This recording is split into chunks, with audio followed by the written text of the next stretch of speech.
உங்கள் புதிய காளிராஜா தங்கமணி. உங்கள் அனைவருக்கும் எனது முதற்கண் வணக்கங்களும் வாழ்த்துக்கள்.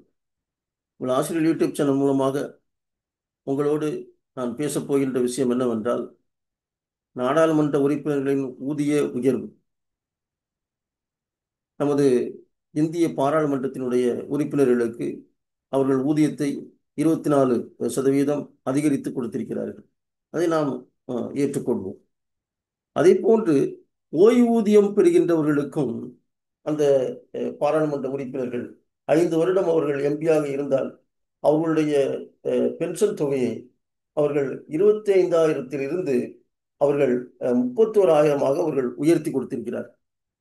6,000 அவர்கள் உயர்த்தி கொடுத்திருக்கிறார். அதே நேரத்திலே இந்த இபிஎஸ் 95 என்று சொல்லக்கூடிய பென்ஷன் பெறக்கூடிய அந்த அலுவலர்கள், ஊழியர்கள், அவர்கள் 20 ஆண்டுகள் 25 ஆண்டுகள் அவர்கள் ஒரு அலுவலகத்திலே, ஒரு பள்ளி கல்லூரியிலே வேலை செய்த பிறகு அவர்கள் பெறுகின்ற பென்ஷன் ஓய்வூதியம் ஒரு 3,000 4,000 என்றுதான் இருக்கிறது. அவர்களுக்கு எந்த விதமான உயர்வும் கிடையாது. ஆண்டுதோறும் இந்த மாதிரி நாடாளுமன்ற உறுப்பினர்களுக்கு கிடைக்கின்ற ஓய்வூதிய உயர்வு போன்று அவர்களுக்கு எந்த விதமான உயர்வும் கொடுப்பதில்லை. 10 ஆண்டு காலமாக, 15 ஆண்டு காலமாக அவர்கள் 3,000 ரூபாயும் 2,000 ரூபாயும் 1,000 ரூபாயும் அவர்கள் பெற்றுக்கொண்டிருக்கிறார்கள். அவர்களுடைய குறைந்தபட்ச ஓய்வூதியம் 1,000 ரூபாய். அவர்கள் அந்த 1,000 ரூபாயை வைத்து அவர்கள் எப்படி அவர்களுடைய ஒரு மாத அவர்களுடைய செலவை எல்லாம் அவர்கள் செய்ய முடியும் என்பதை இந்த அரசாங்கம் கொஞ்சம் கூட செவிசெய்ப்பதில்லை. ஆனால் அவர்களுடைய எம்பிக்களுடைய ஓய்வூதியத்தை அவர்கள் 25,000 36,000 அவர்கள் உயர்த்தி இருக்கிறார்கள்.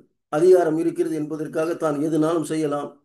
அதே நேரத்தில் இந்த கீழே வாய்ஸ்லெஸ் பீப்புள் என்று சொல்லக்கூடிய அவர்களுக்கு அவர்களுடைய வாய்ஸ் எங்கேயுமே ரீச் ஆகாத இந்த இபிஎஸ் 95 மக்கள் மிகப்பெரிய அளவிலே அவர்கள் ஒவ்வொரு இடம் போய் கேட்டுக்கொள்கிறார்கள். இந்த மாதிரி நமது ஃபைனான்ஸ் மினிஸ்டர் போய் பார்த்தார்கள், அவர்கள் கோர்ட்டுக்கு போகிறார்கள். ஆனாலும் கூட அவர்களுடைய கஷ்டம் தீரவில்லை. அதனால் நான் இந்த நேரத்திலே நமது ஃபைனான்ஸ் மினிஸ்டர் அவர்களை கேட்டுக்கொள்வது, நீங்கள் கண்டிப்பாக இந்த இபிஎஸ் 95 பென்ஷன்தாரர்களுக்கான ஓய்வூதியத்தை நீங்கள் உயர்த்தி கொடுக்க வேண்டும். கண்டிப்பாக நீங்கள், அது உங்களுடைய கடமை. லட்சக்கணக்கான மக்கள் அங்கே, அதனால் அந்த குடும்பங்கள் எல்லாம் பயன்பெறும்.